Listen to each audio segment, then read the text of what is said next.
Yes, hello, customer service. I'm looking for AMZ Laboratories customer service.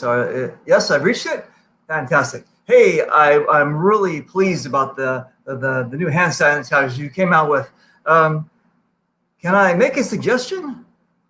Yeah, no. You don't have to add lavender. That's fine. My suggestion is maybe don't make it so strong. Yeah, it's really good. All right. Oh, wait, hang on. Oh no.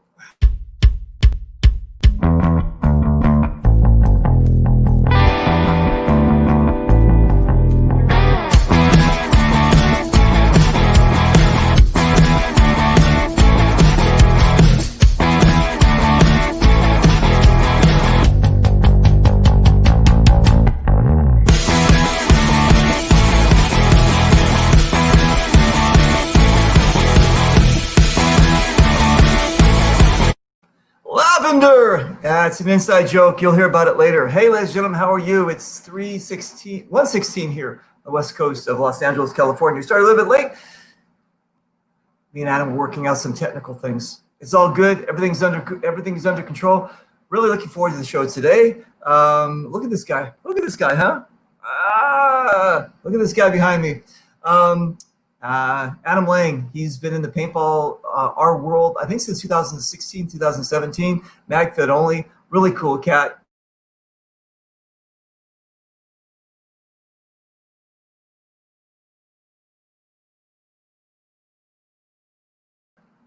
He's got this product that just came out. Check this out. Can you see that? Fucking amazing. Anyway, so we're gonna learn about that as well. All right, ladies and gentlemen, he just disappeared.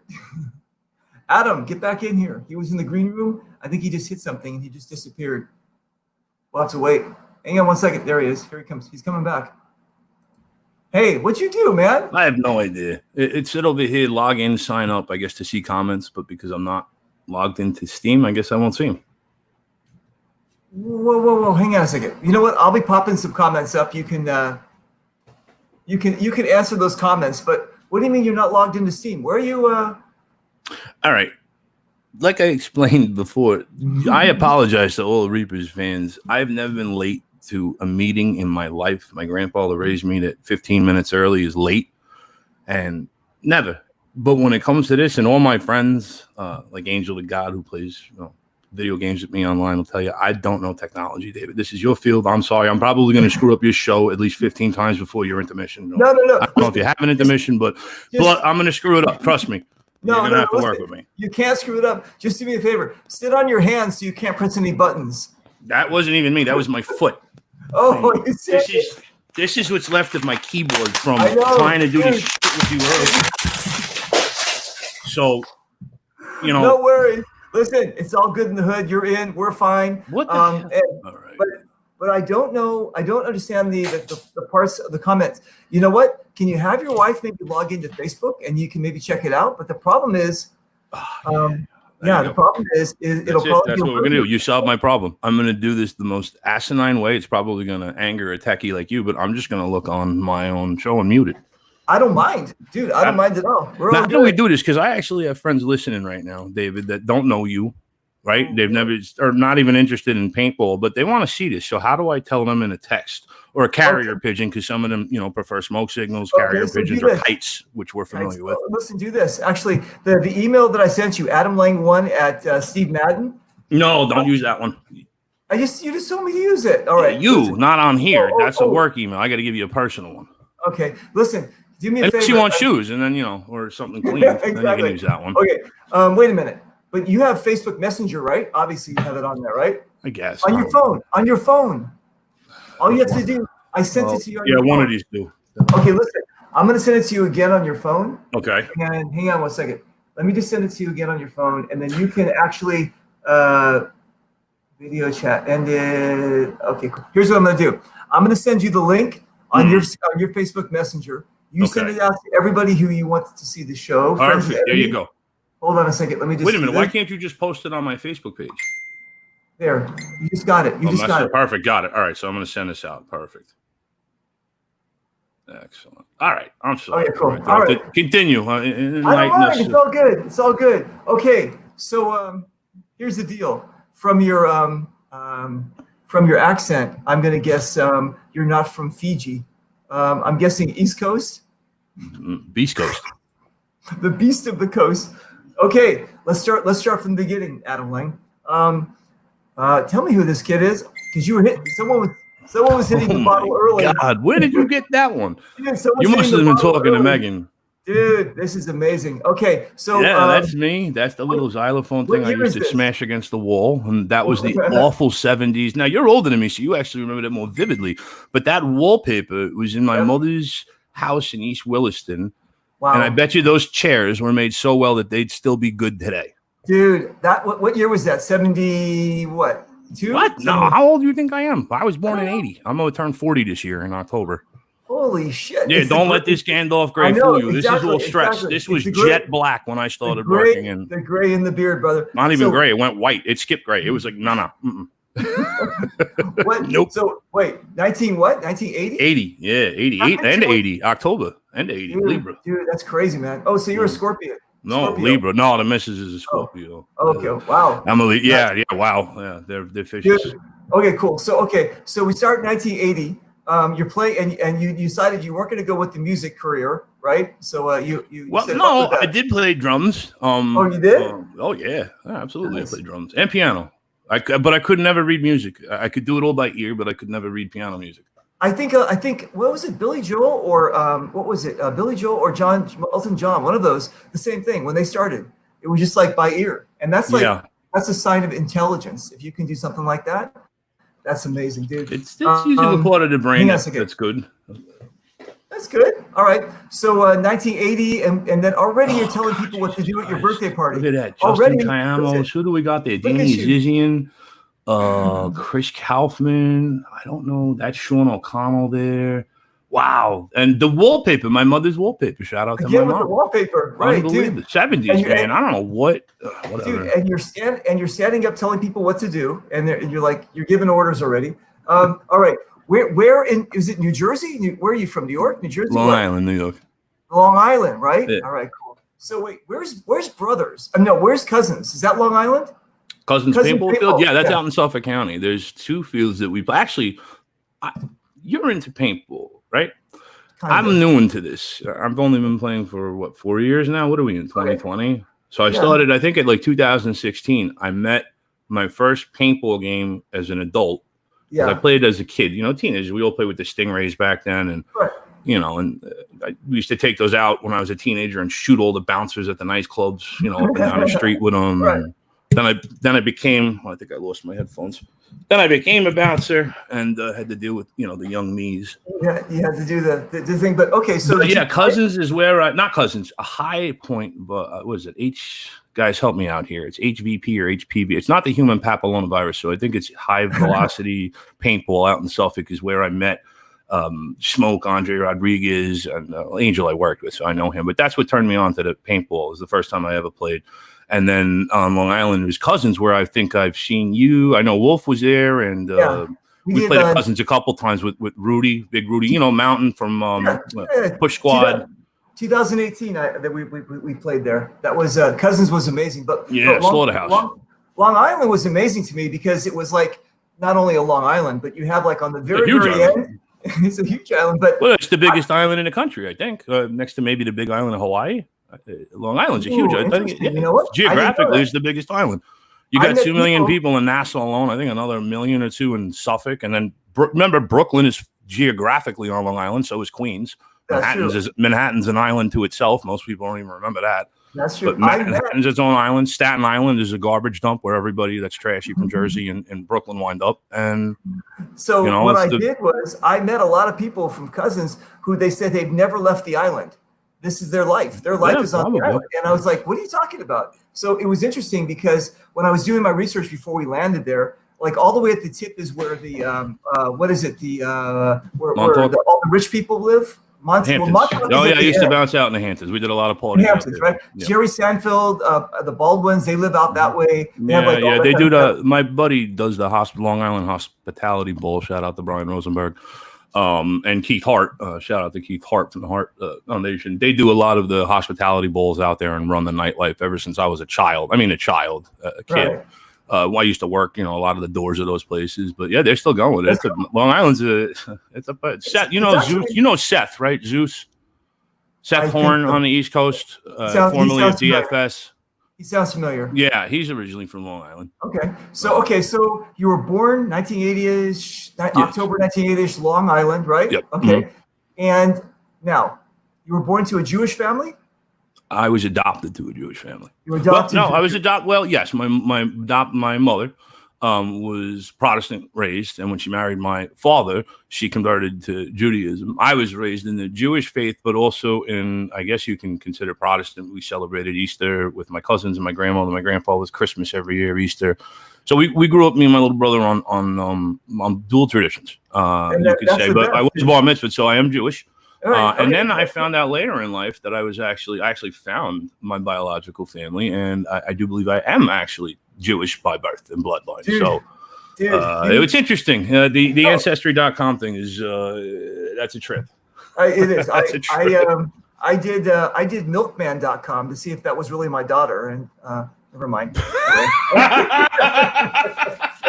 I'm just joking. Dude, I'm in Florida. That would have been you have to say pool boy down here, but I get what you're going. Okay, yeah. You got the joke. Anyway, cool. Yeah. All right. So 1980. Yeah, or in New York, it would be anybody on parole. Very funny. So how old were you when you were adopted? Oh, good. I thought you were going to ask me how old when I was born. Very good. Good questions. I don't quite remember. That's a discussion I've had with my adoptive parents, and my newly found biological family. I've had conversations, but from what I can piece together, it seems that for the first month or two, you're actually placed in foster care. And from what I've learned from it, in adoption in New York's the way it was. And it was an interesting show. I'm going to have to tag it in here because my mother, Kathy Lang, who actually we'll talk about on the next show for what you've got brewing. She was a social worker back in the day. So she was very familiar with the system and, the things that went on in it. And with adoption, there was a movie about triplets. I think you might have seen it. They were adopted in Long Island, I believe. I know exactly what you're talking about. All right, so tell me, please enlighten everybody because I've seen it once. There were the three brothers, and they were adopted. They were separated at birth, mm-hmm. And then they all were raised differently, and it was almost twins. Like identical twins. But it was identical triplets. But it was a science experiment, right? They wanted to see. It was more than that. That's what the adoption agencies did back then. Yes, they experimented to see.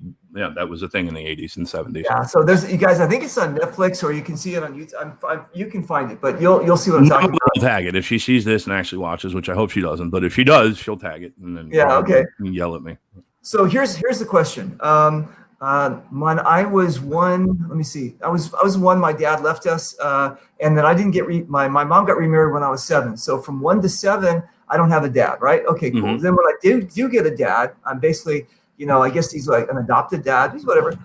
There's still something missing in your life. Do you know what I'm saying? There's still an adopted kid. And here's the bigger thing that I never talked about. So I'm 21. We live on a ranch. My mom gets a phone call, and back then you could actually use the DMV to get records. There wasn't the internet back there. Right. This guy calls and says, "Hey, are you so and so?" "Yeah." "Oh, I'm your son." My mom put a kid up for adoption when he was 1 year old too. So now I've got an adopted, or I've got a half brother, whatever. And I've had discussions with him about that because he, at the same age you did, got into a new family. And sometimes it sits and sometimes it doesn't sit. Sometimes kids, they get fucked up because it's nobody loved me, that kind of thing. How was yours? Did yours fit well and you adapted well? I mean, this is a culmination of, I found out I was adopted. My parents told me they believe I was about 5 years old. When you were the tallest in the family? 5. Well, yeah, when I was yeah, I had a growth spurt in the 2nd grade, so it wasn't too far off of it. But no, I was young, I believe. I'll have to check with my mother. But I was young when they told me. They've always been honest and upfront with me, and best parents in the world a kid can ask for. I mean, best parents in the world an adult can ask for. But yeah, I don't know. So what I'm saying is, a lot of times what happens is kids get into this situation and they don't know until later, and then they go like to counseling and stuff like that. Oh yeah, that's yeah. And then they go, I've like, seen therapists. I've seen my share of therapists. you know, I've probably given therapists therapy themselves over the years. It's trying. And you know what? And it makes you who you are today. And that's everything you do makes you who you are today. Exactly. Everything you did. One thing I live by a few base principles, or at least I'm trying to, as I reach 40. Every couple of years, I gain a little more elevation in my intelligence and the way I carry myself as a human being. And, we're at the almost 40th year of that transformation. And so my principles that have helped me, because, as a kid, it fucked me up. Is this a kid show? Because I curse a lot. You can do whatever you want. As a kid, it fucked you up. You get abandonment issues of it. You have trust issues, obviously. You don't trust anyone, including yourself. Right. And you carry that with you as a child. As a child, that's a whole thing, to carry. And then you've got to carry it into life. I didn't get any resolution to the questions that I asked as a child growing up. And then there was a time that you stop asking those questions. You don't give a shit, or at least you convince yourself that you don't. And it's a working thing. So now in my life, and I've been through a lot, some of the things I've discussed, we will discuss some of the things I'm going to tell you straight up, shut up, before I plead the fifth. Shut the fuck up. But from what I can tell you is balance and perspective are two things that I preach a lot to my friends, my family, my team, my family in MagFed, the One Ton Titans, the people that I've chosen to surround myself with and call family. Balance and principle is something I've learned. Look, we're all born as children innocent. And I don't care if you're a neuroscience or the Pope or you've invented some religion with the flying spaghetti monsters. All human children are born innocent.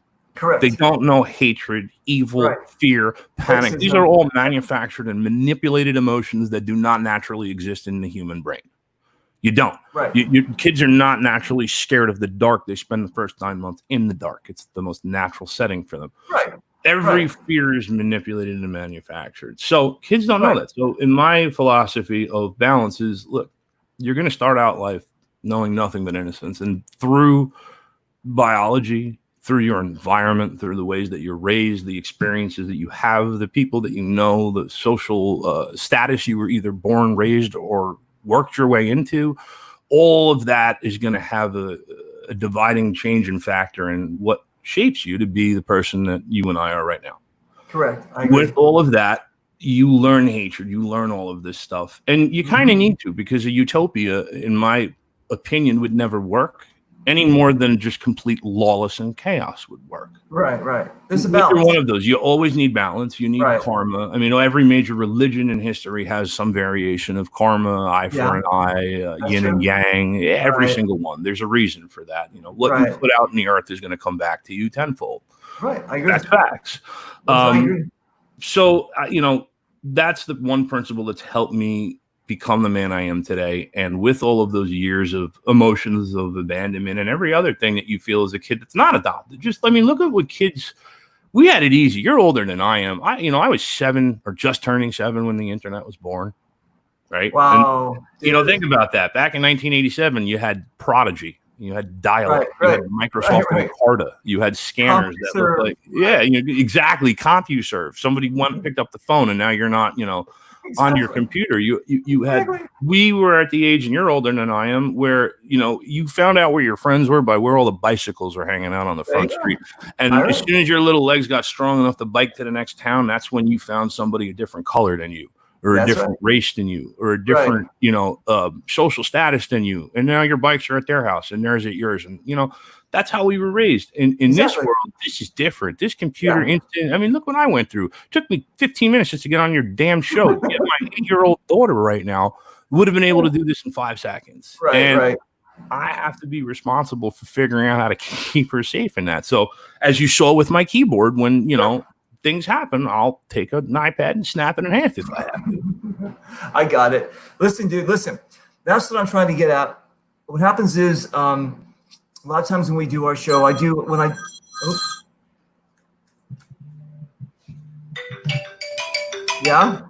might be important. Keep talking. I'm going to mute you. Who am I going to keep talking to? I'm talking to you. What the fuck? I'm listening. I got 2-track minds. Why don't you get on one track and get back on my show? What the fuck? Nope, they were trying to monitor my calls. All right, I'm sorry about that. What No, I'm that's saying- a bad phone. That phone rings. I got to answer. Yeah, This one okay. rings. It's okay. But All right. Listen, what I'm saying is on the show is a lot of times what happens is we all know each other as paintball players, but we only take like maybe sometimes 4 to 5 minutes to say, hey, how are you doing? Da, da, da, and we're off to something else. We really don't get to know you. Now people get to know you, they get to know me, and there's this like better connection. And what that better connection does is grow everything. So Yeah. there's like, this guy's a mean guy, he looks scary, but then he's like, no, he's just a cool cat like everybody else. And then like you and I talked about with Art, we're going to be doing a show coming up called Paint and Sober, you guys. This is exclusive. You're hearing it now. We've been working on it for about a month, and we're doing a show called Paint and Sober. And it's going to be about people that all kind of addictions that in our paintball world, people that are suffering or maybe have got to the next level and became sober. We're going to be doing a show and basically having people like Adam on and Art on and bringing some other people on, and they're going to be talking about like maybe it was a alcohol addiction, sex addictions, drugs. I don't know. We're going to come on, and the people that got past those things are going to help you guys that maybe are out there that don't like, I don't know who to tune, but it basically, if you're in paintball. Let me take it from here. I don't know if you've been a former addict, but I was. Guys, if you have a problem and you're struggling, if you know me personally, and like, yeah, this is great, like David's saying, like you get to know me. I'm not going to tell you a lot about me on here. You want to get to know me, buy a ticket and come to, Freelance's Magfest Society's Giving 2021. Come down here on Sunday. We're playing in Florida at Desi Johnson's place. Nice. I think it was you played down there, right? Battlefield Orlando, formerly. No, never. Haven't been to Florida yet. We got to change that. Aren't I sponsoring you? You're sponsoring me. Yeah, I think we are. We're gonna. If we get Desi, hold on. Shout out to Desi Johnson. I can't see chats. My phones are not working. Desi, if you listen to this, please comment right now so Reaper can see you. We've got to get Reaper out down there. Because I'm sponsoring him, so I got to make this happen, right? We got to get you there. We got to get you there just so you can shoot. Listen, you can say shoot you with people. We got to get you there so people control you. Listen, control me. Listen, we should do it around the same time as maybe World Cup. We can do it around World Cup, and if we do it around World Cup, and then I could probably work with GI and do a whole package. I honestly don't know anything about sports. World Cup to me is just like a big ass drinking glass. What the hell's World Cup? It's the accumulation of all the speedball games from NXL, and they go to Florida. Here you go, guys. That's your World Cup. Anyway, listen. Me at speedball. Listen. Okay, listen.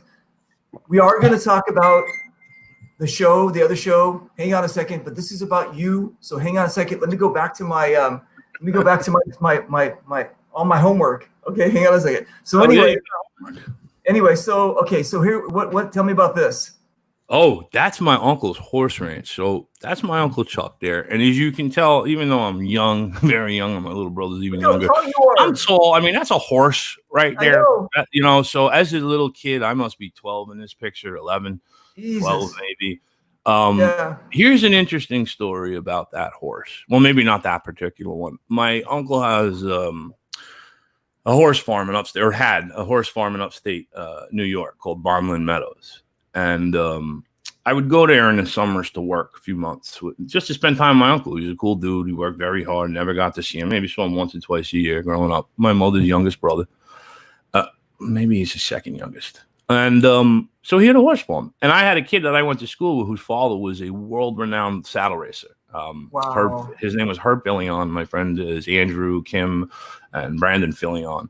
And yeah, their father was a world-renowned, famous. Unfortunately, he's deceased now, but you can look him up, Herb Fillion. And so we'd hear stories about him, from all the trainers and breeders that would come and rent stalls at my uncle's farm that you saw. It was 800 acres, and he had about 250 horses. That's amazing. Yeah, so it was interesting. I would wake up and shoot the coyotes in the morning with them. 5 in the morning, we have to go out there and shoot the coyotes and get them away from the stalls, and then I have to muck the stall. And then there was a big tanker. I think I was about 14 years old when he let me drive the oil tanker. We had an old oil tanker that we'd use to fill a pond. We'd drain the water out of a pond because he had a full-size track. But you always had to water the racing track to keep the powder and the gravel down. So I was driving that and tractors. And it was then I found out that I did not do well at being stung by giant barn wasps. So. Oh, dude, that's Oh fucked up. yeah, it took me. I couldn't use my whole right side of my body wouldn't work. It stung me in the Fuck, foot, and my dude. whole right side went limp. The thing was like that big. Dude, that's fucked up. So what'd you do? You spent weekends there? No, I'd go and stay there. Long Island and Albany is about a 3-hour drive. So, I just didn't spend the summer with them. Spend a couple weeks.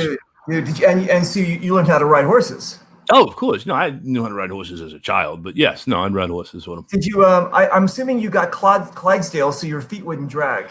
Yes. We just took my daughter to Rocking Horse Ranch a couple years ago, and they let you ride horses there. And they brought a horse out for me, and the guy looked at the horse and looked at me. He's like, "Hang on a second." And they literally brought out a Clydesdale for me. Exactly. I don't have any pictures of that on there, but if you can find my parents' page, I bet you it's up there. No, dude, that sounds about right. Like a Clydesdale. Yeah. I even looked at the first horse they brought out, walked out, looked at me, and even the horse was like, "Oh, come on, really?" No. That's funny. Who's this? That's my grandma and me. That's that might have been my bar mitzvah. Wow, dude! Congratulations. Really? Hey. Wait a minute. That's either West. No, that might be West Palm Beach. That's either West Palm Beach or that's my grandma. Do you remember any of your Bruch Atah Adonai Eloheinu melech Shabbat or Hanukkah or whatever? Hanukkah or the bread blessing? They all sound the same. Exactly. All right, and so then you're getting a little bit older here, right? Yeah. And now this looks like around 80s. I'd say late 80s, early 90s. You're getting into hip hop or something. What are you doing here? No, I don't know. I've never been into music, movies, aughts. It's really not my thing. Never got into it? No, I've always been in the hustling and working. Nice. Okay, and then again, this is the funny thing about this. It's like, did you ever see the Jerk with Steve Martin? Maybe.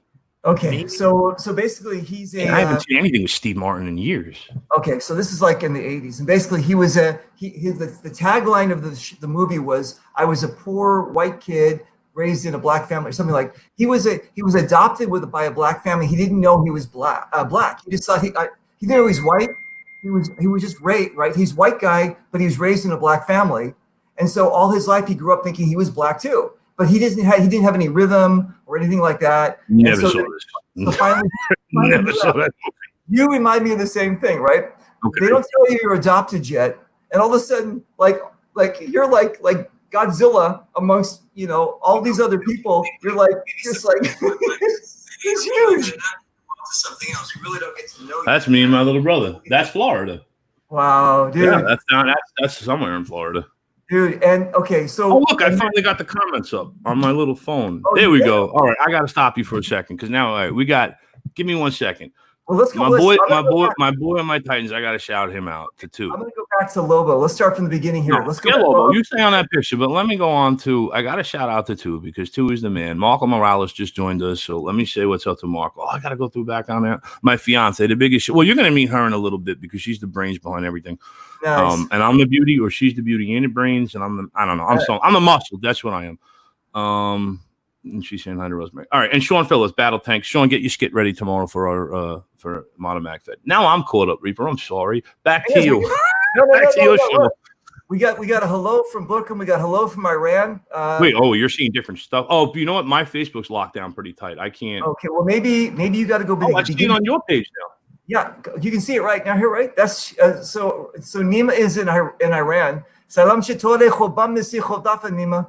All right, cool. And let me see. You know Zach? Yeah, that's not really. Do I know Zach? That's my Viking brother from another mother. Nice. Rosemary says hello. Who's this woman? What is this? Is she stalking us? Who's stalking us? I mean, she could probably run up and. I mean, I know you're trained too, but she'd probably stab both of us pretty quick with her fingernails. Hi, Megan. Nice to see you. Glad you're enjoying the show, Megan. All right, and James Wolf. Oh, that's my tit. All right, James Sean is our Titan in training. That's Battle Tank. Sean's awesome. Look at Megan stalking us. Look at this. She's probably laughing at one of the jokes. We're obviously not caught up to the jokes that we've been doing, but who's John? Do you know who John is? That's two. Nice. Everybody knows who these are. Titans. You're talking about Titans. You got to talk. Listen. These guys hold the world on their shoulders. Nice, Physically, dude. like literally, the Titan chat. Look, the Titan chat's level classified. I mean, above top secret. So I can't do anything for you on that. But trust me, these dudes are out there really saving the world in more ways than you'll ever know. Nice. Oh, hey, Megan. Okay, cool. All right, cool. So let's go back here. We've got this cool cat. What are you? Are you modeling now? What are we doing here? Yeah, I can tell you, I'm at Disney. Like 100%. That picture was from Disney. I don't know what year, and I don't know what the hell I was, what drugs I was on, but that was. But now I got Larry trying to jump into a FaceTime. Oh wait, I don't know who Larry is. It might Larry's be on my team. Larry, I'm on Reaper's show, and apparently hey, so Larry. are you. So say hi quick, and then I'm hanging up on you. All right, Larry. Wait, hold on. Let me put you in here. Say hi, Larry. Oh, hey, Larry. How you doing? I'll say bye, Larry. Bye. I'll call you when I'm done with this. Oh, that's the red phone. Yeah, you better get that. No, I got to pick up the red phone. Okay. So that is my now in high. Can you read the captions down there? Because in high schools you usually have like the most popular, the best looking, the most likely to succeed. Yes, you know what it says? That's me and my homegirl Kristen Langton. What does it say? Boy likely to go back for thirds, fourths, and fifths. How big are you, man? Look how much you ate. Look at the fuck. Wait, go back to that. What does it say? That is the most rebellious. Wheatley's most rebellious. Yeah, dude. That's what we won there. I wonder where that came from. Most rebellious. Yeah, exactly. Now we know exactly. All right, cool. Hold on a second. What the fuck is this? We were camping and dude, that's amazing, right? Some that's awesome. But you know what's awesome about that is probably out where you were in like somewhere out in the woods. That's that was upstate at my buddy. I don't know if it was Pagano or was DeVita? Pagano or DeVita? I think it might have been DeVita's summer or winter home up there in upstate New York. Upstate. Okay. So again, back in the day, you could do that kind of stuff. No one's going to complain. You can shoot shotguns. And you know what I'm saying? It's just like, that was freedom. Dude, I grew up on a ranch. That was freedom. All right. What are we doing here? A lot of heroin. Major. No, I'm not even kidding you. Like major amounts. I mean, enough to kill a bull elephant daily. Are you shit? No, I'm not even kidding you. That picture was taken about 2 months before I went to rehab. Wow, dude. All right. Right so there, that might have been, where is this? Is this Queens? No, I was robbing heroin dealers there. Wow. I was robbing drug dealers there. Yeah, that's what I was doing in that one.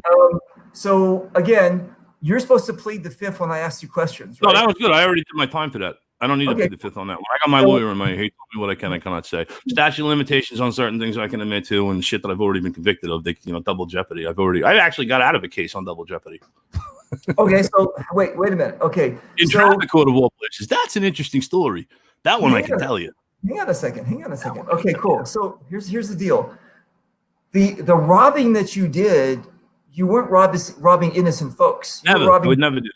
No, never rob a place I've ever worked at. You never steal from where you eat. That's law number one ever. You never rob it. You don't hit a civilian. That you just don't do that. You want to rob someone, you rob a drug dealer. Those people are pieces of shit. They're filth, they're scum. They have a lot of money, and they usually don't call the cops.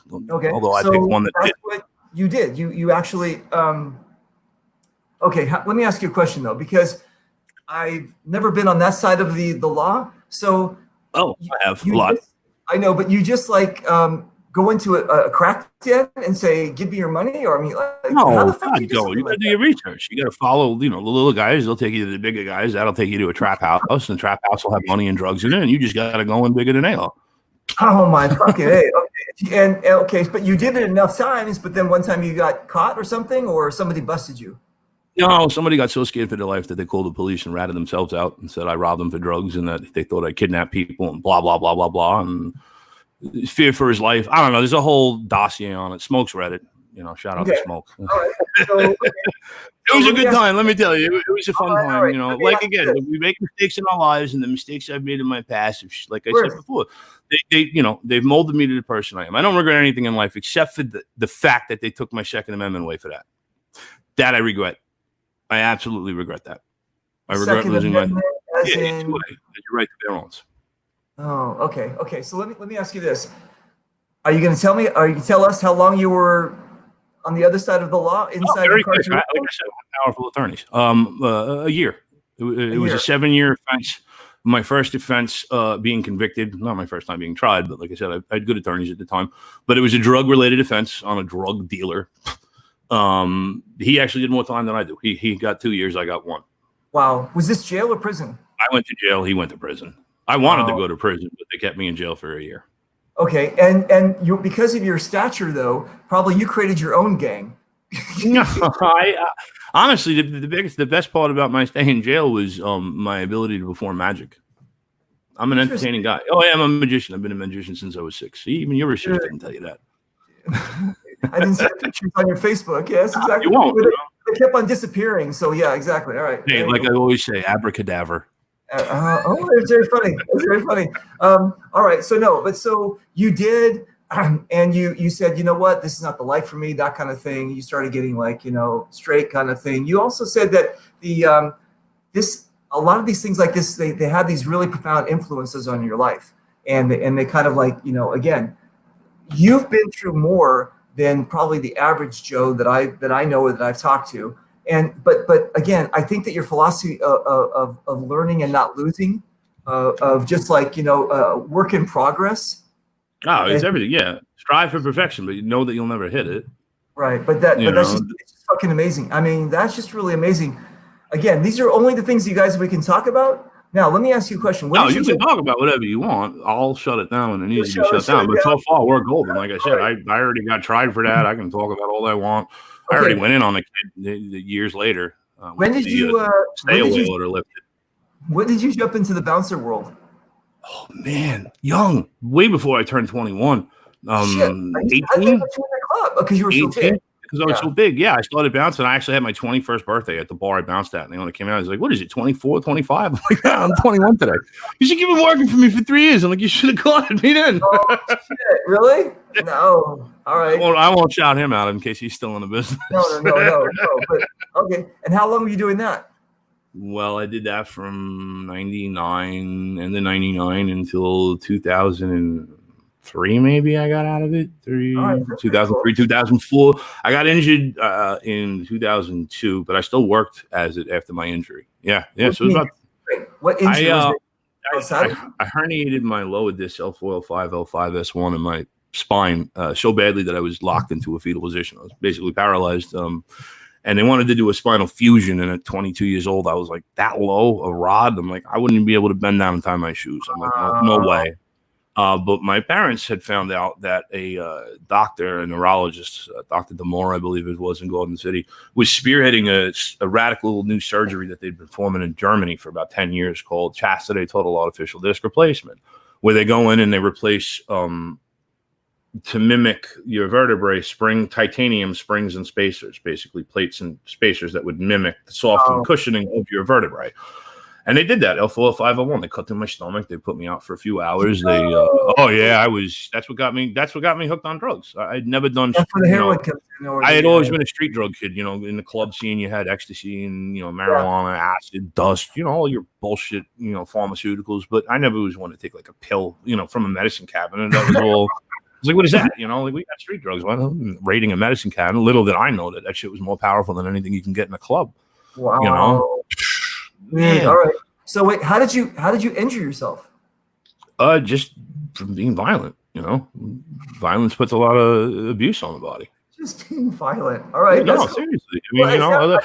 Listen, you tried dragging a drunken, belligerent juice head out of a nightclub, and then meeting 8 of his friends in the parking lot. No, dude. It's not soccer.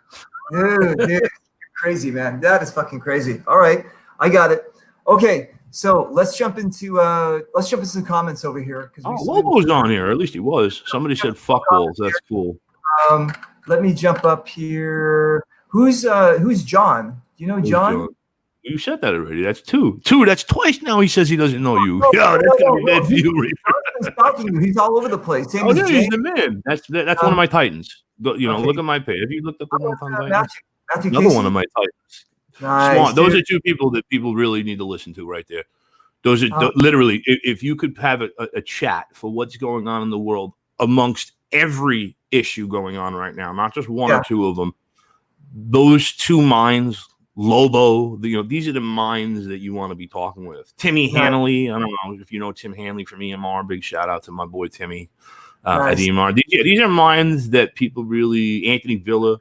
A lot of people that have a lot of smart things to say. Like you said, a lot of us know, like, oh, look, there's Reaper. He says, shoot you soon. And look, there's Beast. He rips people's kidneys out, and we're still not sure if that's real or not.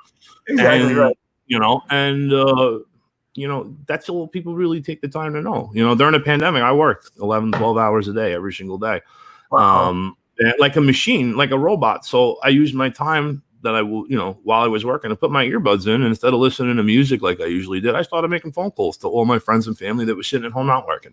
Wow. And I started speaking to them every single day, like I used to do when I worked at nightclubs. And they worked at doing a nightclub. You meet a lot of people. People tell you the stories. They come up, they juice you, they give you money to get in, and every week they see you there. They tell you a new thing, the next thing they're proud of, the next accomplishment they've done, the new business they started. And I've kept Rolodexes of those people, files. Like here, people laugh about it, the Beast files. I'll show you right now. I've got a few files here in a cabinet, a Han filing cabinet. I keep records of everything. You got. Leverage. That's my second. You have balance. Your second principle is leverage. If you're an open book and you have no secrets, nobody has power over and control of you ever. You guys, listen. Adam and I talked about this last night, and again, I run this. You guys know everything you know everything about me. I mean, I just I wear my heart on my sleeve. Listen, I wear my heart on my sleeve. And for haters that attack me for I don't know what reason, but it's done. Oh, I used to. You're talking to one of them. You're literally speaking to one of the haters that attacked you. You? Yeah. Oh yeah. You? I don't remember. I've done it. Of course, I've done it online. I did it. We've done it. I've told you about this. I've done it to Wolf a lot of times. Yeah, right. That's a Beast Coast mentality. We, like you said, in California, we call you guys avocados. You call us. I don't know what you call us. Beast Coast. Wheat Coast. I don't know. They've come up with some names. None of them ever stuck. We're the fucking Beast Coast. And even though I'm not there, I still, it's a heart. That's a Beast Coast thing. But we make fun of you guys for being a little softer than us. Which is true. Which I said to you last night. The California mentality, when you have somebody that's in the limelight, somebody that's important, whether they're famous or infamous. And here's a perfect example: famous, infamous. You guys have that starstruck mentality. You see somebody in the spotlight, and you're like, oh, wow, I want to gravitate toward. And that's a natural human thing. A lot of Beast Coast characters are such A-type personalities that, we say, what I like to say is, I like to strike stars. I don't give a shit about your accomplishments or you in general, but unless you're doing something like we talked about, all I knew about you was that you were an e-celebrity. You fly around and take a lot of pretty pictures. And there's a lot of you guys out there, and not a lot of you play. But somebody close to me, like I said, I don't know a lot about you personally or the history of MagFed, but somebody told me of all the e-celebrities out there, you actually get down. And then when we talked about your history and the fact that you are actually in the services, most people may or may not know that about you, and you may not do that, but you are not somebody that's just like, hey, it's me, I'm getting paid pretty money to do this and do that. No, there's way more layers to you, and I'm great at peeling layers on people's back. Let me tell you, I'm surgical with it. You are. Listen, I agree. Yes, I get lumped in the same category as these other things. I always tell people, if you talk about me, drop the E, then I can just be a celebrity. Never mind. Anyway, so it's gonna be great to meet you. Anyway, listen, you got a fan out here on the West Coast. His name is Paul Ski. I saw Beast give a new player that he didn't know first strike rounds out of his own mags, so he wouldn't have to exit the field. 0 hour, dude. Well, this is one of your. Where is he? Out by you? He's in LA. I want you to send. Do you have any more of my hand sanitizer? I'll get him some. I'll pay for the shipping. I want you to send him 2 of those bottles. Yeah. And he can talk to me. Reach out. I'm already friends. I'm sure we are. But yeah, that's one of the things. I want. Yeah, give him 2, please. I'll replace them for you. Or give him the link. You know what? Let's do it this way. We'll give him the link. Don't give him 2 of your has. I'm going to give him the link, and I'm going to give him a special Reaper code. Wow. In fact, I'm going to give everybody listening to this show right now a Reaper. Wait. Did you actually see this? I don't know if you saw this. We was running there for a second. Check this out at the bottom. Let's look what it says. Megan, hey guys. Oh yeah, Megan, sweetheart, if you're watching, you should come down here. So we gotta get the brains down here. Check out this at the bottom. Filene, Arch Watson. What's up, Filene? Tutul. I can't see the bottom. You tell me to watch the bottom. I'm looking down. I see my feet. Our show is sponsored by AMZ Laboratories, makers of the best hand sanitizer on the market. Use the code Reaper to get 15% off, and then it gives your AMZ Laboratories Shop Modify.com. So that's scrolling at the bottom right now. Oh, perfect. All right. So there you go. So everyone gets it. But for whoever just said that, yeah, let me just say a quick thing about that. You guys know me, or at least my friends in the paintball field know me, that I like to buy a lot of First Strikes, and I do. I really don't shoot them all. In the beginning, I just bought it just because I didn't want the other teams having them, so I would just buy out the field supply. And then the field started actually stocking enough supply that I was like, I really, the missus is going to kill me when I turn around and be like, well, you can't get your hair done because I spent the money on First Strike, so the other team couldn't play with them. But when I buy them, I love that. I love giving them out to players that are running off the field to reload because I'm a battle tank. I'm 342 pounds. I'm 6'4". You can load me up with cases of First Strikes. It don't slow me down. I'm not that fast to begin with. Right. That's not my job. But the dudes that run all the way up to the front line and play, because that's like very important. In the type of MagFed that we play, I wish I had people that would just do exactly as I said when I said it, because I would rush a line at 100 people at once in order to, take people out. But no one wants to do that. No one wants to walk back. But especially when you don't get hit and you just run out of paint. Right. You got to walk all the way back from the 50, past your CP, all the way to staging. Hell no, I carry enough to keep my entire team going. And that's literally part of what makes me useful out there.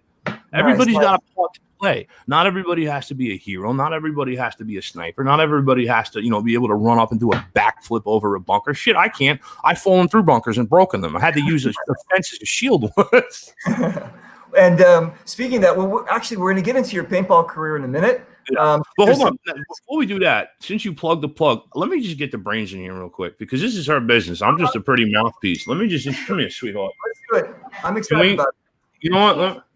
I can't hear. You can hear, though, because if you get Adriana's things, I bought these special headphones that let you link in. And look at that. He's plugging the AMZ Laboratories. Oh, okay. But now I should be able to plug this headphone in here. You just got to get a share or sit in my lap, and then you'll be able to hear. So if you want to just pop a squat right here, and I think this has to be turned on. I hope the baby. Let me see it first, because I got to turn it on. I think the baby didn't charge it. She didn't charge it. We're in trouble. I think you're good. Okay. I think you're good. All right. I think we're set up. Megan. Hi. Megan, can you hear me? Yeah, I can hear you. Megan, I think you should double check that the formula, because it's a bit strong. Look at my hand. It just burned right through. Oh my god. Yeah. My joke. That's my joke. Actually, I don't think that was our formula. That might have been a flash grenade that did that. Oh, exactly. I got it. Okay. She So got Megan, that. That's funny because she doesn't know anything about MagFed. no. Okay. So Megan, Are you serious? Sorry, Wolf. Megan, we've got your we got both of you guys' the AMZ. It's right now. It's scrolling down at the bottom, and it says, let me see right here. It's coming back around again. It says our show is sponsored by AMZ Laboratories, makers of the best hand sanitizer on the market.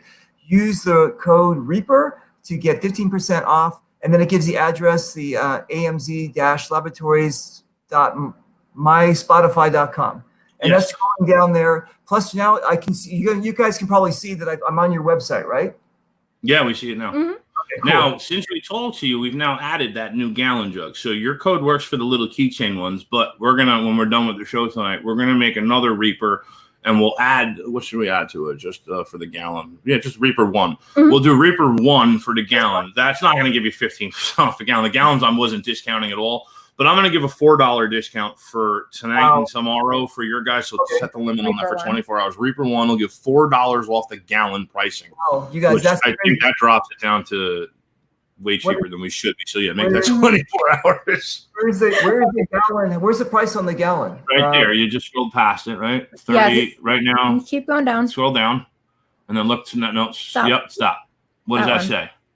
I see $39.95. Yes, Mine for 24 hours after this show is done. So whenever we finish, I'll go up there, or she'll go up there. You go. One of Yeah, us I'll will do it. Sure. We'll change the code on the gallon to Reaper 1, and for 24 hours, anybody that uses that code on here will get $4 off of that Wow. gallon Okay. pricing, which is you can do your research on it. That's not heard of. Okay. And like I said, we're all American made, manufactured right here.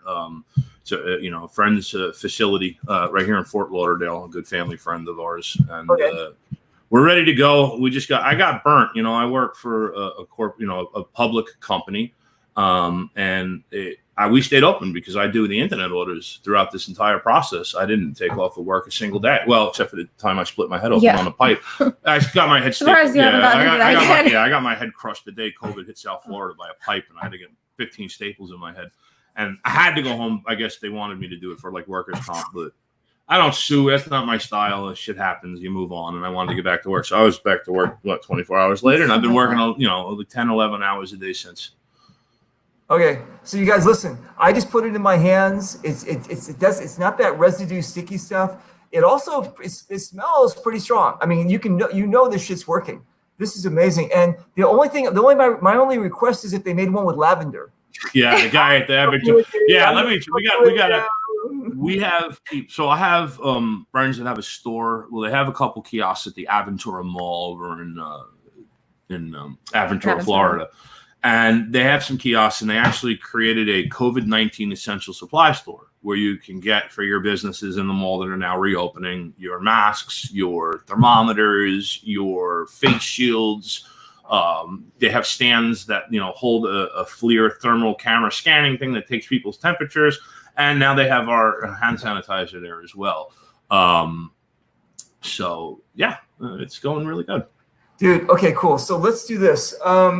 But yes, they want lavender, and we're not doing it. If you want lavender, we have to add another preservative, another chemical, 2 other agents. I'm not doing it. You're supposed to be wearing a mask when you're cleaning your hands. Why are you sniffing your hands? How are you going to stay in business selling things for $2.25? You guys. Well, I'm not. I don't care about business right now as much as money is market share. I want to go up against Purell. I hated the fact that in order to keep myself safe, I had to go. Can you do me a quick favor? Go upstairs and get the box of shit that I purchased over the course of this. Okay. Oh my God, Reaper, where do you see that? What's that? Well, the reason that we kind of fell into this, and I didn't want to do this. This isn't my business. I just fell into the opportunity throughout the pandemic because everybody was going crazy and losing their mind and panicking and drinking wine at 10 in the morning and TikToking all these nonsense things. And here I am. I'm like, all right, well, I'm working and I'm making money. And the people that, the guy that owns my business he's working and he's making money. So there's money to be made. The markets, I'm watching them. I'm invested in the markets and I'm looking at them and I see the dips because of what's going to happen and what did happen. And it's a market trend, and everybody that invested is doing amazing right now. The market is better than it's ever been. I don't really believe that it's real, obviously. I think it's computer algorithms written by Epstein's, mathematicians, but you laugh. It is true. I'm not a conspiracy guy, so I'm not a conspiracy guy either. I know a lot of the same circles that dude ran in, and a lot of what you read was true, and a lot of what you didn't read is even crazier. All right, here we go. This is what I paid for on eBay. I have receipts for everything. This is from a local pharmacy right down the road. They repurposed a Pantene Provine dollar store bottle and sold this to us for $4. Wow. All right, sold this to us for $4 in a Pantene bottle, which and that's actually not bad. This one was sold to me for $10 each. And it actually has gel in it now. When it arrived, it had bubble soap water. It was literally just that watery stuff. No. Oh, yeah. No, it was like straight water.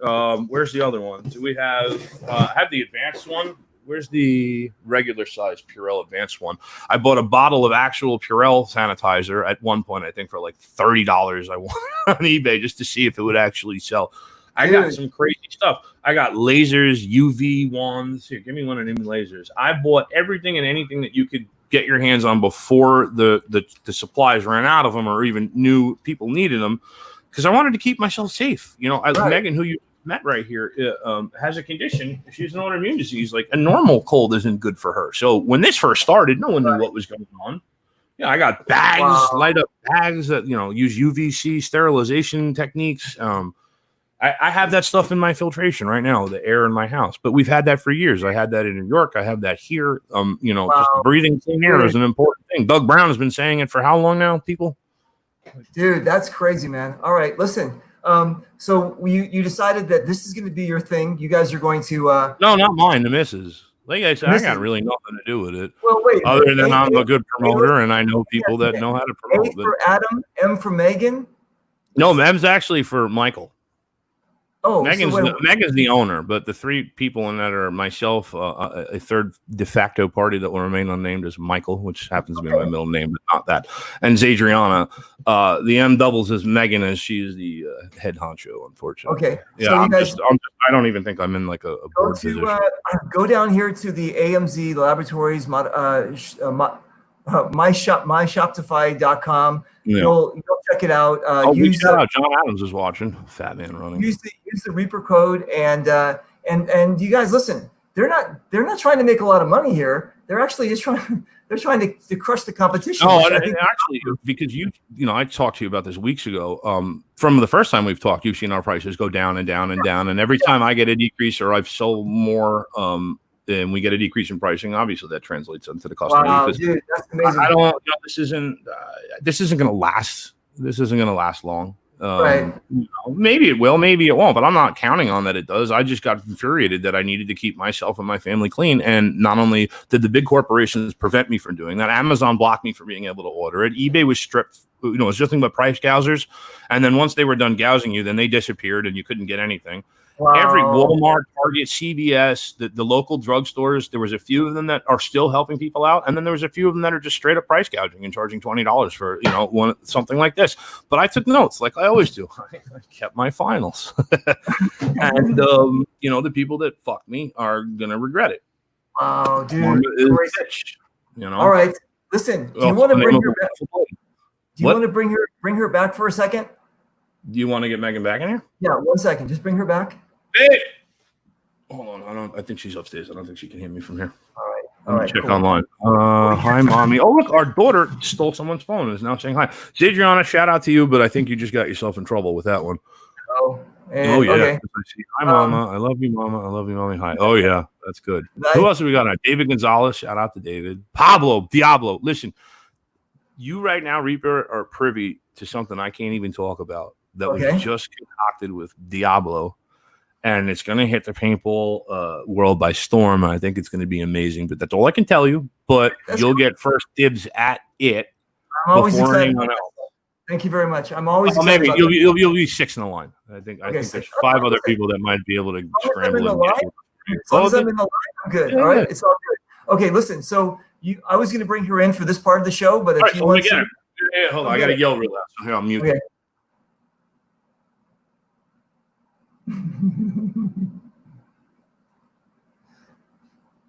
Hold on 1 second, you guys.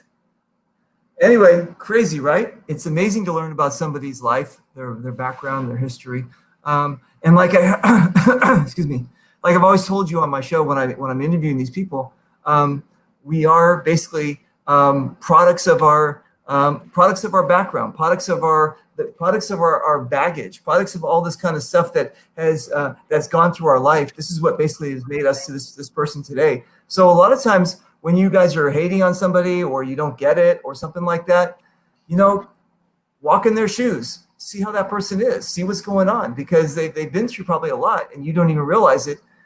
Get off the keyboard. Go actually go meet the person. Hey, Megan, what's up? How you doing?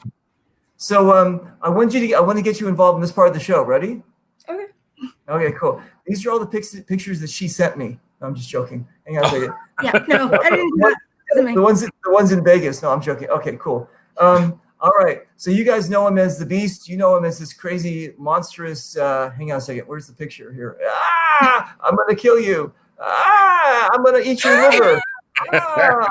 But you don't know maybe about this part of him, that he's such a cool cat, right? Look at this. This is some great pictures. And look at this, some honeymoon stuff. And you know what happens? KISSING. First comes love, then comes marriage, then comes the little baby in the carriage. Yeah. Yes. And then she turns 8 and starts commenting on these. Yeah, she got your phone. You saw that? Yeah. Mm-hmm. Yeah. Look at that, huh? There. Look at this, huh? He looks like he's calmed down.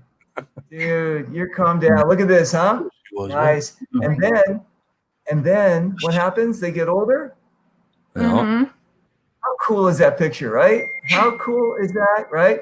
And listen, I've got a daughter too. My daughter's 21. My boy's 23. But there's something about girls, right? Right, Adam? There's something they just feel in your heart, right? Yeah. Come on. Look Come at on, her. huh? She Look at looks like, that. remember the show we used to watch, Monsters Inc. Mhm. She looked Yeah. like Oh, Boo. yeah, we always used to say that. Yeah, that should look like Exactly. Right? What a family, huh? Nice. And then now, Megan? When did you convert to Islam? What's that? What? I'm just joking. That looks like one of those Habibs on your head. It looks like one of those. You know those. You know the things that they wear on their head. That's what it looks like. Your hair. But this, Oh, it's braided. no, not now. Now it is. But I'm saying that picture. She looks like she has one of those. You know those That's things. her Those. hair. That's It's my purple. hair. Really, you're the best. Exactly. All right. So this is you guys. I gotta Look at stop this. you. Graph is on Look now. at this. Look at this family No, portrait go here. back. Go back. That's one of my favorite pictures of Adriana. Go back one if you can. Hang It's on a like second. a slideshow. Come on, you could do it. That her chasing Yeah, I bubble. love We that stuck picture. a bubble machine in our mailbox, and I let it No. go. And she thought it was the greatest thing. She'd open the No. mailbox, bubbles flew out. I love this picture. That's Dude, one of that my is favorite ones. that Yeah. is such a cool picture. Is this in Florida? Oh, that No. was in New York. That was shortly before we. No, that was No, that was- 4, right? 4 Yeah. 4 or 5 years old. She's there. Nice. Yeah. Very cool. And then we've got this is your adopted family, right? Yep. Yeah. Yeah. That's This my you dad, Ken, Dr. Lang. Yeah. My mother, Kathleen. Would you lose the earpiece? I think my Yeah. My mother and my father. nice. Nice. Okay. So Megan, whoa. Oh, she's- her headphones died. yeah, I think the headphones are dead. No. Yeah. Sorry, What? guys. Yeah. Sorry. Yeah. No. Yeah. My daughter's Sorry. headphones are battery operated, and Yeah. she didn't charge the battery. Thank you, Megan. Thank you. All right. So, and how old is your daughter now? 8, going on 14, I think. Yeah. Of course, yeah. They're This is they're great. interesting. They're interesting. I don't know. Listen. We have 3 female dogs, and my daughter and my wife living here. That's too much estrogen. You know what I'm saying? Just, Well, I got enough testosterone that I could oh, handle. you can balance it out. Yeah. And I don't know. I have my best friend Dan Werder has 2 sons, and God bless him. Shout out to Dan. But I don't know how he does it.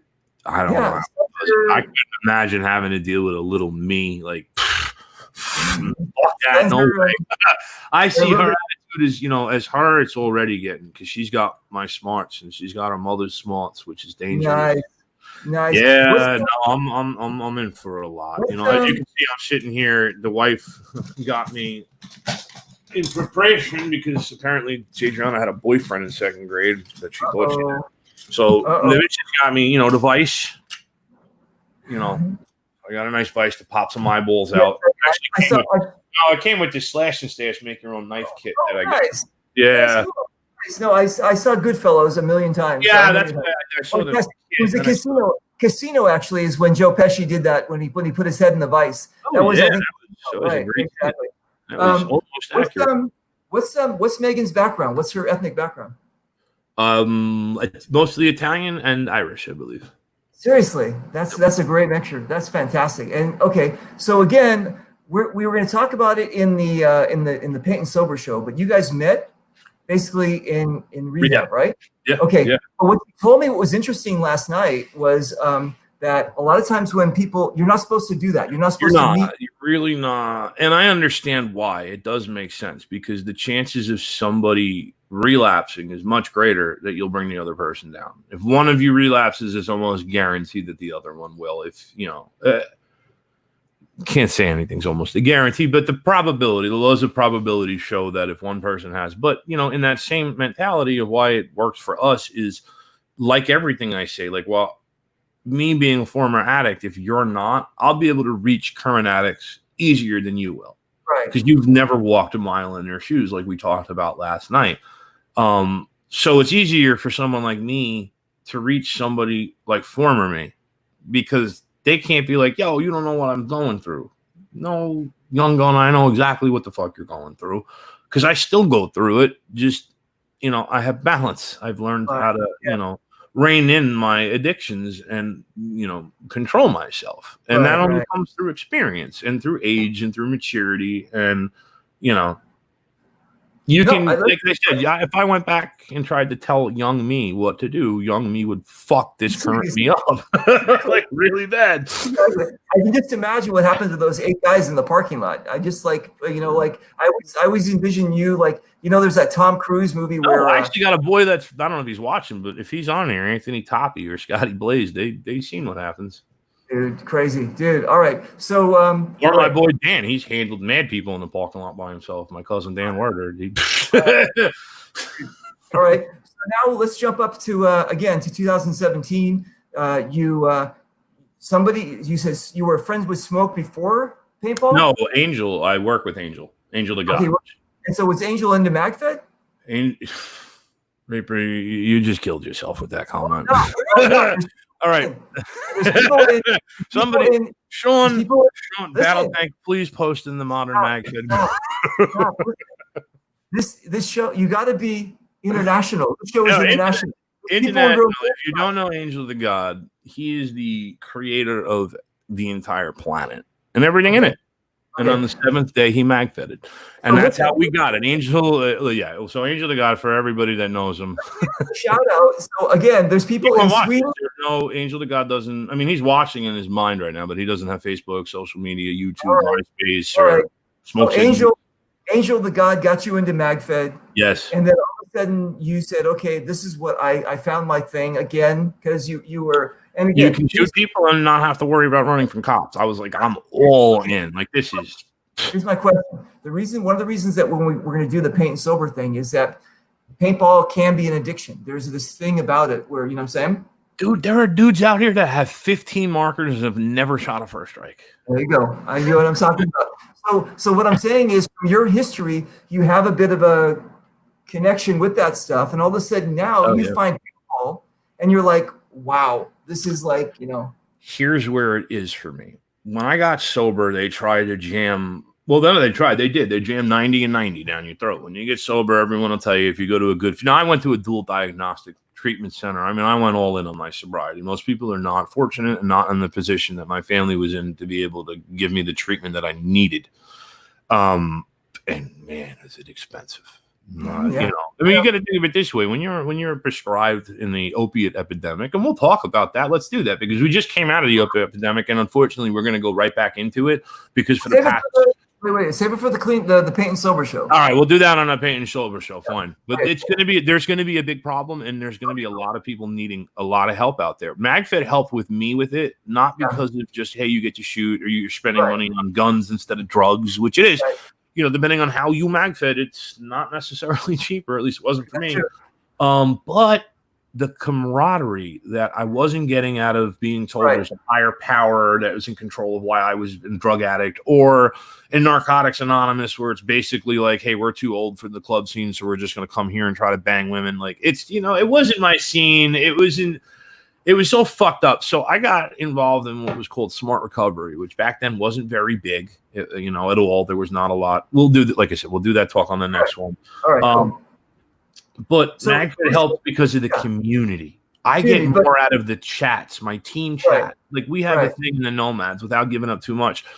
Part of one of the rules of being in our brotherhood that we're in is you say good morning every day, no matter what fucking type of day you're having. I don't give a shit how good a day, how bad a day your day is. We say good morning. We might then tell each other to go fuck ourselves and like go in because that's how it is when you're in a den of thieves. But it's a family thing, and that's why I started the Titans, because I've been in security my whole life. I've always been in a position where I can put my body on the line and my voice in the air for people that can't, and I've always used that ability, and I always will.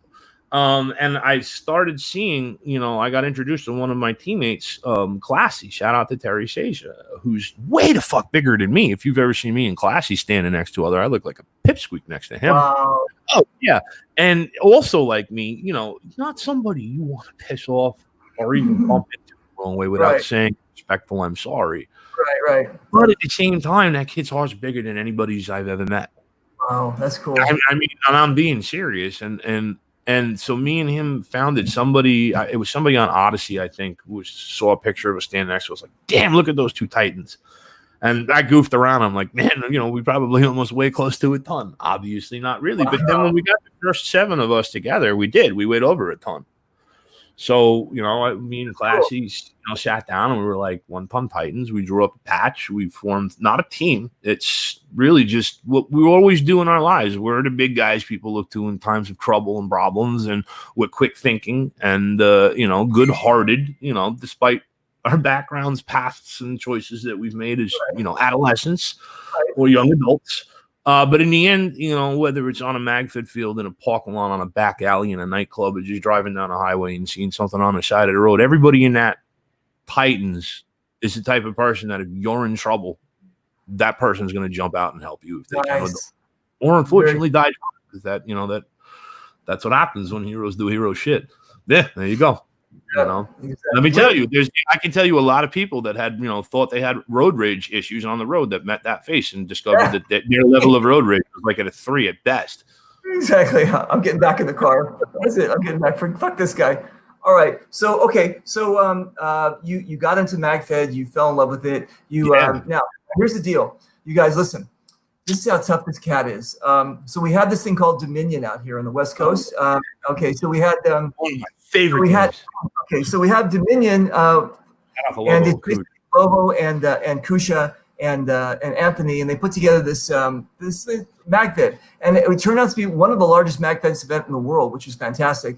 And the first time that they came out, listen, this was 2015, 16, something like that, and I had just I was at the height. It was my first travel game.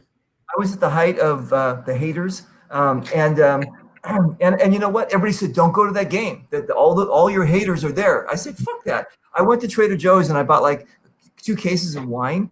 And I said, I'm just going to give out wine. Yeah, that's how you gave me as a hater. I'm like, who the fuck is this dude offering me wine? Yeah, I was like, I said, you know what? I don't give a fuck who hates me. I'm just here to play. So I did. And then and D Block was like, he goes, I better see you playing out there. I'm like, what? What do you mean playing? Yeah, because Gabriel kept on saying this guy just sits in the parking lot and does nothing.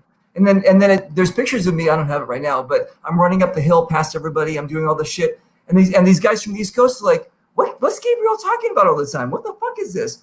So I'm like, I don't care about hating. I'm just having a great time. So then he comes out, and I come up to him, and his eyes are kind of like glassy. And kind of like, and I go, hey, can I give you? He goes, no, I don't fucking drink. No, get away. I'm like, okay, sorry. It turns out on the flight there, he got food poisoning in JFK, right? Oh, and he was me. He was fucked up, right? He was so fucked up that when he got to Dominion, his attitude of being the beast was even triple what his normal attitude of fuck you is, kind of thing, right? And I'm like, man, this guy and that guy Jarvis, what's his name? Jarvis? What's his name? Would you call him Tony Stark's AI thing? I don't know. Habish. Yeah. Habish comes up to me out of the blue. I'm walking around the parking lot. He says, I fucking hate you. I'm like, who are you? Who are these people? What the fuck is with these people? I don't get it, right? It doesn't matter, right? So then I go over to Beast. I love you, Habish. Listen, I go over to a Beast and start talking to him, and he's like super pissed off. I go, wow. It turns out he got food poisoning on the way there from JFK, right? Okay, not only did he get fucking food poisoning, he's playing in the heat with food poisoning, right? And he's just he's out there grinding it. 5 minutes before the game ends. No, 20 minutes before the last, because we were still down. Dude, 20 minutes before the game ends, he breaks his ankle. And he's like hobbling, and the referee wants to take him out. And he says, if you fucking get near me, I'm going to pull your heart out, right? No. He said, I got a call. He goes, you want me to stop the game and get you off the field? I'm like, if you stop this game, I'm going to stop your heart. Exactly. So there's no way you're fucking ruining my team's momentum because I fucked up my ankle falling down a hill. No. Food poisoning. And Habish picked me up, right? I took a stick. Here, let me finish the story because Habish is on here. He better be on here. Habish picked me up. This is the best. Somebody won a raffle on me and Smoke's podcast the other day because of this. Habish picks me up and finds this big ass tree stick, like a branch, big enough that I can use as a cane. So I'm hobbling over. I still got my T15 on me. Oh, look at that. Two's jumping in. I remember that. Yeah, bro. That was the first time we met Sage. So I'm hobbling with Habish, and I got the T15, and I've got 10 mags stacked with FSR. And there's a kill spot Lobo likes on that field. I even forget the name. Where was D2 played at? What was the name of the field? Not South Coast Village. It was the other. I forgot what it. I know. What you're talking about. No, it wasn't Hollywood. It wasn't SC. It was. It wasn't the Village. No, whatever no, the name it of whatever the name of the field was, there's this area Lobo liked to snipe from. It was like a sniper's perch that Lobo loved. And underneath the sniper's perch, there was like a nest of just dead leaves and twigs and sticks. So I set up in the nest of sticks, and I had a perfect shoot on the lane where the opposing team had to get money into the bank in order to get their points. Now, we had just played D2. Everybody took lunch, and then everyone sat around and staging, and you know how they like to do in the pictures and talk. And lunch was over, and the game started, and we were all on the field ready to go, and the other team wasn't. But you know, read your rules, play your game. Oh, I'm sorry, I was late for war. Like, and so whatever, we started grinding and started getting points. So now the other team's trying to catch back up and get their money in the bank, and I laid into them. I just sat there as they tried to make deposits. A few went in maybe, but I was laying into people. Havish was counting. He had a kill count for me. So finally I get down to my last 2 mags. I said, Havish, I'm in a lot of pain, dude. I'm like, take these 2 mags, make me proud. I'm going to go hobble off the field. And I did. I took the little crutch and I walked all the way off the field. Then I saw a golf cart guy. He picked me up and brought me back to staging. I hung out with Doug Brown, and we took, victory pictures, and the rest is history, except for the bearded yak. The bearded yak story was the best. That's one of those ones you need to hear in person. Okay. Jungle Island was the place. That's the fucking place. And that place was great. I love that field. That was so much fun. James Wolf, thank you very much for that. What's up, Tit? There's my totally blocked out of my head. All right, cool. So again, this guy lives up to his reputation of being a beast out there. He's connected with his family. He's connected with his team. He might not like you on the keyboard, but no, no, listen, he's a really cool cat. I'm really glad that we got to break bread, virtually and say, hey, let's be friends. And so, it's been kind of cool. And you guys, listen, we're going to be doing a show called Paint and Sober. He's going to be on it. Art's going to be on it.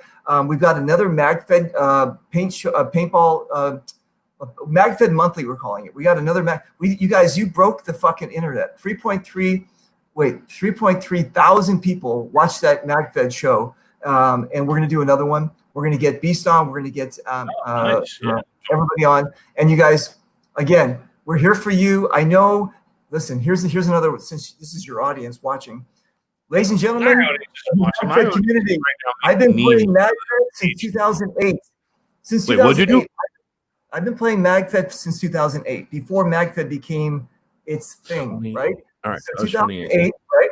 Okay, I was playing pistols only since 2008. So when MagFed became something around 2012, 13, something like that. Hold on. So then you tell us then, because this was actually in one of those MagFed pages the other day. Where was the birth of MagFed? Obviously, you've been around in it long enough. Well, supposedly it was at SC Village, and supposedly it was here. I mean, listen, it depends on what you talk about MagFed, because some people think an upside down hopper is MagFed. So some people think a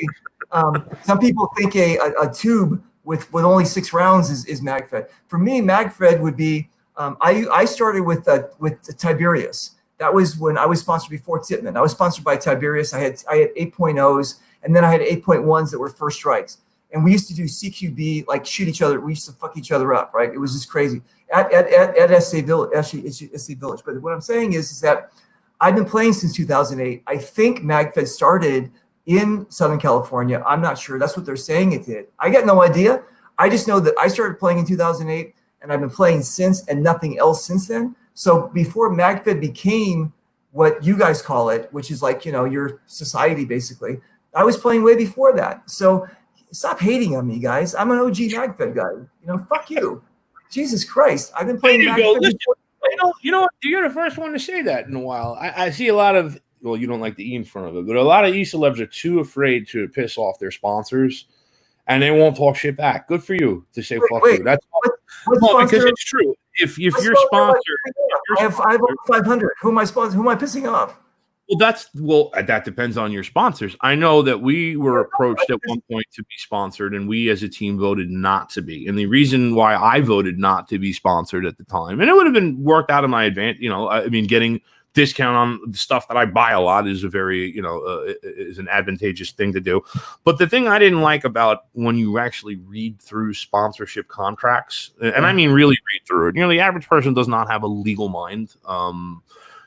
You sign and click on things all the time on your phones and didn't look through the fact that you now give them access to your phone book, your credit card, your personal info, and your life stats that your phone collects on you.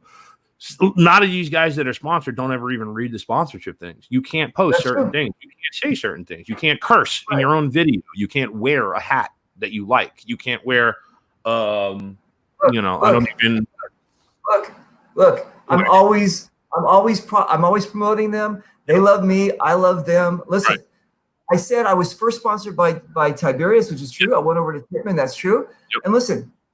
Now, have you ever had a bad, not that I want you to bad mouth a past sponsor, so don't bring up the name, but have you ever had an experience like that where you felt you weren't being true to you? No. You know why? Because every sponsor, I've got, like I told you, over 500 sponsors. Every sponsor has jumped on because they, like you and I were talked about me being on the spectrum or everybody being on the spectrum. Everybody knows I'm odd or crazy or eccentric or unique or whatever the word you want to use is.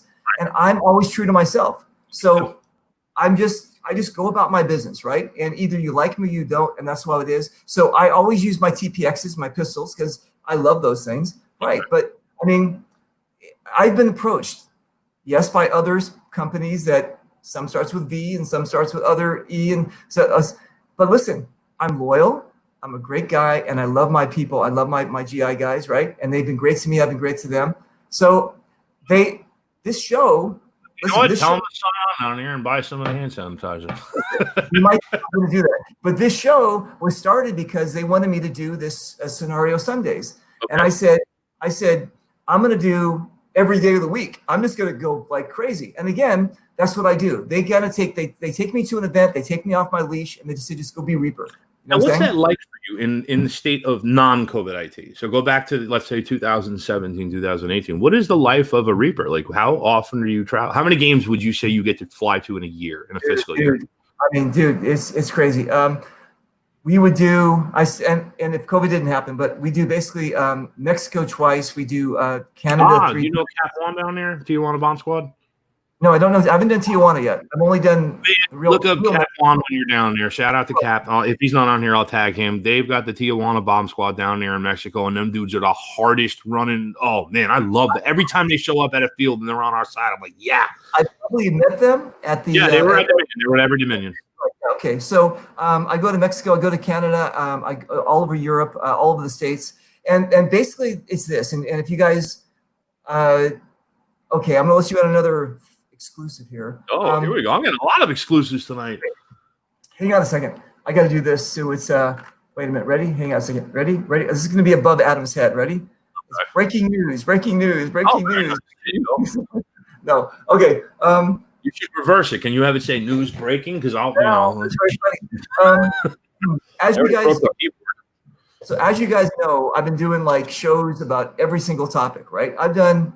Yeah. Nice, Adam.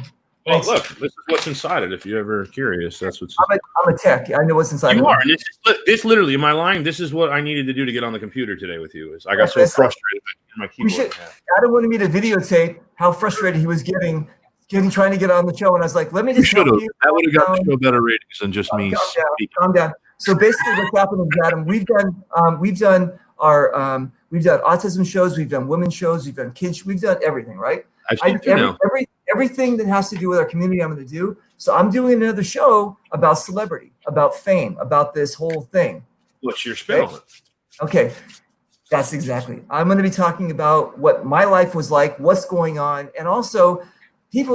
And listen, Adam, I know in your world of the MagFed, this is like a taboo. But I'm just going to tell you, there's a lot of players out there that want to become celebrities. There's a lot of players out there that want to. They should. Honestly, I never want to stop them. Just because I clown on people for being a celebrity, that doesn't mean I hate you. In fact, I'm a Beast Coast. When you get clowned on in my world, sometimes that's a sort of respect. Well, you know what? And I think that's some of you guys just not. Don't get it confused. Listen, I do think that is a lot on the East Coast. When they bust your balls, it's because they like you. You know what I'm saying? That's what I've always been told. But here's the deal. What I'm saying is, you got a lot of guys who look at me or other people and say, I want to be sponsored. I want to fly around the world. I want to do this. What do I do? So what they do is they spend all their waking hours trying to build up their subscriptions, their likes, their whatever like this, and they're burning themselves out. They're not doing it for the right reason, and the number one right reason is the love of the sport. Okay. I'm not, listen, I've got the lowest numbers as far as like likes and subscribes and all that, but I'm not the lowest celebrity. Here's the deal. I don't give a fuck about anything except the sport and the community, and that's all. And that's where my mind is at. Boom, boom, boom. I don't care about how many people are liking me or do. That's completely. I don't even care about haters anymore. I don't give a fuck, right? Well, all I care about. yourself. Listen, all I care about is getting to a place, hanging out with people, giving away stuff, making people happy. That's all I do, right? Now, if you're a would-be celebrity, that's all you got to concentrate on. Concentrate on your local field and then grow from there. Just make people happy. Don't fucking try to do this algorithm shit or try to do the matrix. You're gonna burn yourself out, and you're doing it for the wrong reason. So we're gonna do a show about that, and we're gonna have some e-celebs on, and we're gonna talk about. You're going to get a lot of trolls on that. I'm going to jump in the comments on that one. That one's going to be fine. interesting. But you know what? No, Listen. put me in the green room on that one. You can, Adam. You can jump in on the show and be a troll like that on the show. Just hanging out on the show and trolling people. Fuck you. Anyway, but no. What I'm saying is that it's another aspect of our community that some people strive for. They want to be this thing, and I'm telling them. Don't waste your time. It's either going to happen or don't happen. That's just how it works. So anyway, dude, that's the 18th time you've done that. Psychological conditioning. Oh my God. Okay. All right. Cool. Anyway, so you better keep your hands where I can see them. Never mind. Anyway, so all right. So here's the deal, you guys. It's been an amazing show. This guy's a really cool cat. We're really, really happy to have him on. We're going to be doing some more shows with him. I'm more happy to draw about the other one. I wish Art was on here with us now, to be honest with you. Is it Thursday yet? Wait, you were nervous about being on the show? No, I said I wish Art was here. I don't want to talk about me. People know about me or don't know about. I don't give a fuck what people do or don't know about me. Listen, we're going to do that show. I need you to talk a little bit more about this. Hang on a second. Here we go. There we go. All right. So where do we find this? Right now, all right, so let's talk about this right now. MagFed Florida, guys, on my Florida locals. It's here local in Florida. If you need it, there's no shipping or nothing. Just call me. We got you. Or you can go online and I'll give you codes that'll get it sent to you. But if you're local, it's better to just have me drop it off and pick it up to you. I'm going to be out at the fields on Sunday, the 14th, in Orlando for the MagFed Florida 68. It's a numbered MagFed Florida. Rob Zeno's old crusty ass is dragging his busted ass hip out there to play. Hopefully. I know Diablo's coming down from South Carolina. I just spoke to him, so he's driving down with cash. And we're going to get out there and we're going to fucking get it. It's about time. Like, I need some violence in my life, and MagFed Florida is all about the violence. These boys, look, it's 96 degrees outside right now. It is humid as fuck. It's hot as balls, and these dudes are animals. They go out there and they play in it. Like I said, I get, it's a battlefield to do that.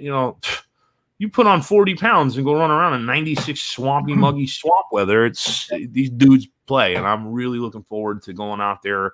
Me and the missus and the baby were driving up to Orlando. Phoenix, shout out to Phoenix. She's down here in Jacksonville. I think she got stuck or is working down here, so she's driving down Saturday. Pablo's coming down Saturday. We're all going to get hotel rooms. It's going to be a blast, and I'm going to be bringing the product there, and I'm going to try to get it into the fields, which is what me and you talked about, and we're gonna do it. We're gonna get it, bro. We're gonna get it done.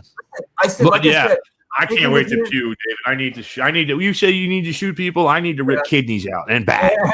I'm gonna be taking with me on my tour, you guys. So anywhere you guys see me on my tour, I'll either take it locally or Adam's I'm gonna shoot it. So you don't have to carry all this stuff around. And then you guys just come up to me, ask me for it. How long will a small one like that last?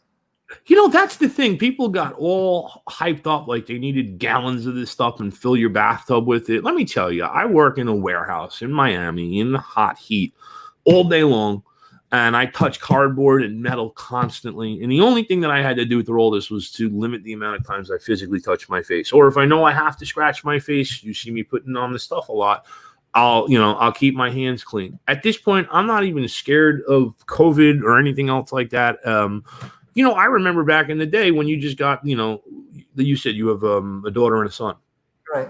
So I'm sure you missed the old, mine's in second grade going in third, of how many different germs we played. Guess the stomach flu this week of what we're going to fucking come home with every time they went to school. It was like, oh, great. They're at school. It's a nice daycare and they're learning something about circulating nimbus clouds or some useless shit that they teach in this curriculum.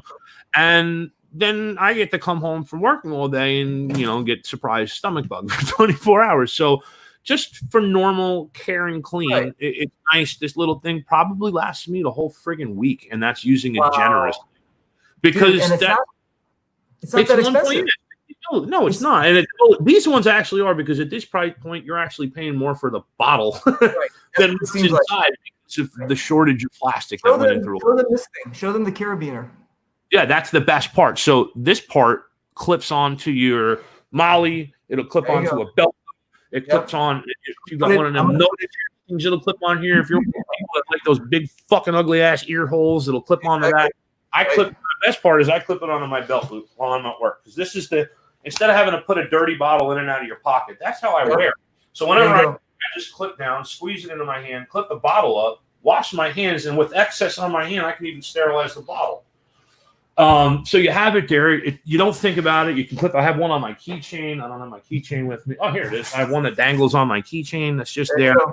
Yeah. You don't need a lot of them. You just need one, and then you buy the best pricing. The best deals I can give you is 128-gallon pump tops. Buying off the shelves. Retailers want them. I got them in delis, malls.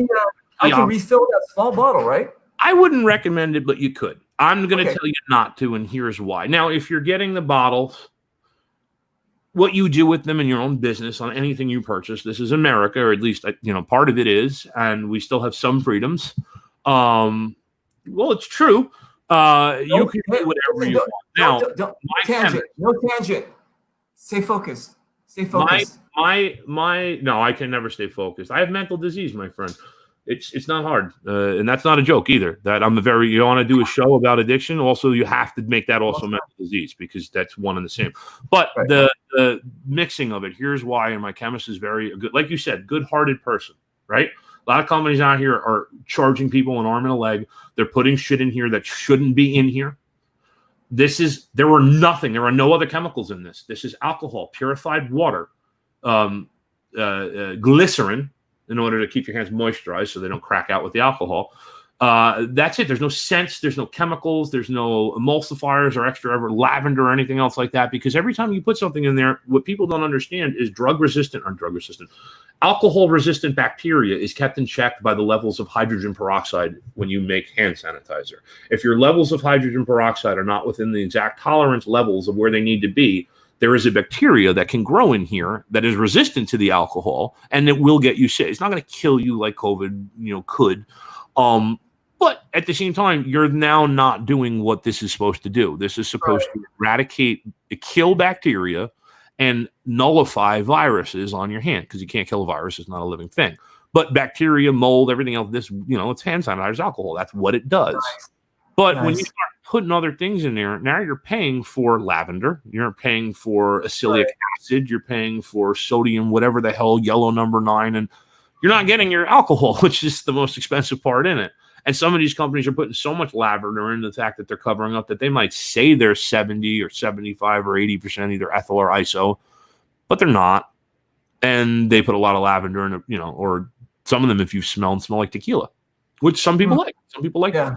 I'm not a fan of it, but that's because those are actually made in former tequila factories, and that's a lot of companies have done. They, they were shipping it up from Mexico. Hell, I almost tried to get it shipped up from Mexico, but we're working with factory owners all around the country and outside of the country to try to get this into the hands of people that need it: law enforcement, first responders, nurses, and your average everyday working citizens that were denied this from Amazon, Walmart, Target, Walgreens, And this is it. And like I said, I love this design because in the MagFed world, I mean, come on, how many things do we have?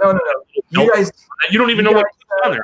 I have 4 of them on my vest. I'm like, what is this even for? Well, now I have this to put in there. I might even mix food coloring in this and use it as like a surrender squirt gun. You guys knock it out of the park. Okay, Adam, listen. We're gonna have Adam back on for our MagFest show. We're gonna have him back on for our Paint and Sober show. Adam, you killed it. Thank you very much, my brother. You are just amazing. You know what? I was really expecting some trolls and haters, but looks like they were all fans. So congratulations on that. I don't know. Maybe your trolls decided not to fuck with you, and I have no idea. But you know what? Oh no! Are you kidding me? I'm probably getting lit up in my team chat. The Titans are probably roasting. Anyway, really quick question. John wants to know where in Florida the game's going to be. Oh, John's Battlefield Orlando. If you want to come down here, bro, we're driving up. We're driving up Saturday morning. Me, Megan, and Adriana. We're going to meet Pablo and hopefully Zeno and Jennifer and Chris and his family somewhere near the field Saturday. And the game's on Sunday, so we're just going up Saturday just to hang out, go fishing, hang out with Zeno and Jen and whoever and Pablo, and we'll just kick it on Saturday. And then Sunday we're going to go to the field, and then we eat like king down here in Florida after a game. Man, we feast. We feast like wildlings. I mean, if you've seen some of the Florida games, we look like wildlings. I mean, they look like wildlings. I look like a wildling all the time. I certainly eat like a fucking wildling if you've ever been out to dinner with me. I'm most in my beard or on my shirt. Listen, Marco has coined a new phrase for you. You're a beast celeb. I'm a beast celeb. No, Pablo's one, the infamous. That one I like. Okay, but a beast celeb works too. Beast celeb, because it's almost like a B celeb instead of an E celeb. So, all right, listen, you guys. Listen. We're out of here. Thank you very much again for coming on the show. Don't hang up yet, Beast. I'm going to talk to you in the green room. And you guys, ladies and gentlemen, it's been an amazing, fascinating show. Thank you again for all your help and support. Go to my Facebook page. You'll see a list of all the shows we did. This is number 60. Congratulations, brother. We're on number 60. We've done 60 shows. This is number 60. We've had an amazing time. And if you guys have the 60th show? 60th show. Oh, so we got to come up with a little cool thing to say. Like you usually say, shoot you soon, and then I'll come by and stitch them up. Well, actually, I don't stitch you up. I leave you with you're like, this is what I'm going to happen. I'm going to mark on my side where my kidney is, so you won't make a mistake when you pull it out. All right, cool. Thank you. All right. I did that in Mexico when I was in my hotel. I put like kidney on the other side, so never mind. Just so that, anyway, you're going to Tijuana. You're gonna have fun. I'm gonna, guys. If you want David Reaper's kidney, I'm auctioning it off on my eBay. Fuck you. All right. Listen, we had an amazing day. Adam, don't go away. I'll talk to you in a second. And you guys, I'll shoot you soon.